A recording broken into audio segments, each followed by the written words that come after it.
All right, remember, this is the problem set for lesson 15. I can identify the quadrants in the coordinate plane. We talked about that.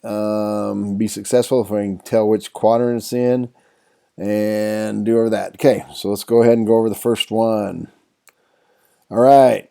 Okay, which quadrant was -2 and 5 in?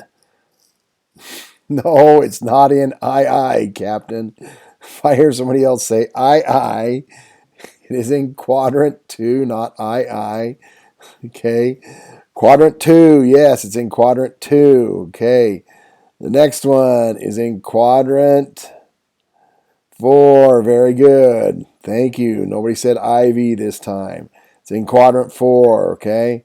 Next one, quadrant 3. Good. Next one is in quadrant I. You guys, it's getting old. I'm tired of the I's and the IV and the I's.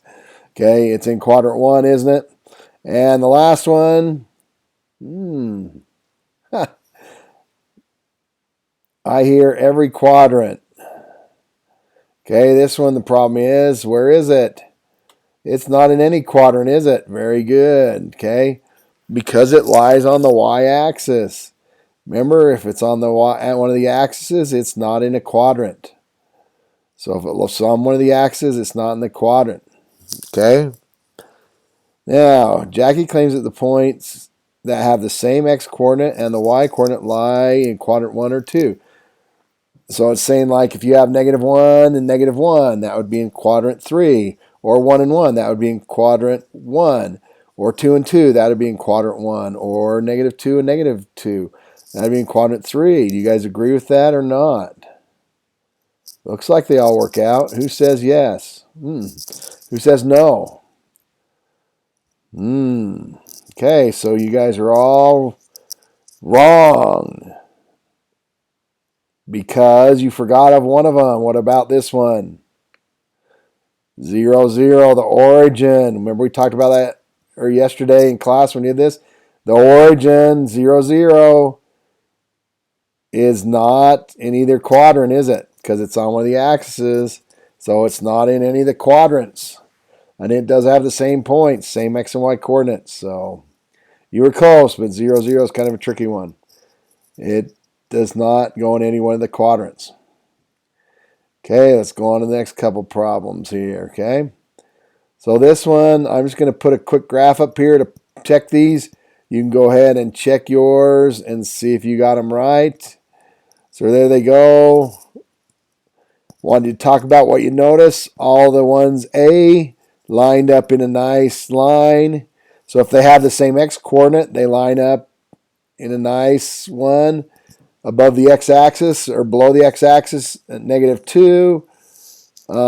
B, those points, what did you notice about them? Those all had a nice diagonal that went down through those coordinates, didn't they? So if one's negative and one's positive, they form a diagonal line down through it like that. And then the last ones, if they have the same y-coordinate, they form a line, a horizontal line. And that'll be important for what we're going to be doing tomorrow, is realizing they form a nice horizontal line. Okay. Yeah. Okay. All right. Nice horizontal line. Yes, horizontal, vertical, horizon. Remember, horizon, horizontal, vertical. Yeah. Okay. All right. Next one. Okay. Label at least 5 points on the coordinate plane. Yes, it's coordinate, not ordinate plane. I know some of you keep saying that. Ordinate plane. It's not ordinate plane, it's coordinate plane. Now you're going to have me saying it. Okay, that have the 6 coordinates. Now I can't even say it right. X coordinate of 6. So what did you guys find out when you labeled those? I have some there. There's mine. What did you notice? If they all have the same x coordinate of 6, what's true about those? What's true about the y-coordinates? If it's above the y-axis or below the x-axis, it's negative, isn't it? If it's the y value above the x-axis is positive, what must be true if it's on the x-axis? It must be 0. I didn't put one on there, but if you did, It would be 0. And again, they all form a nice straight line, don't they? So again, if they all have the same value, that's going to be important for what we're doing the next couple of days. If they have the same value, they form a straight line. If either the same x or if they happen to find the same y, they're going to form a straight line. All right. Okay. That is it. Good luck with these, and let me know if you have any questions. Bye.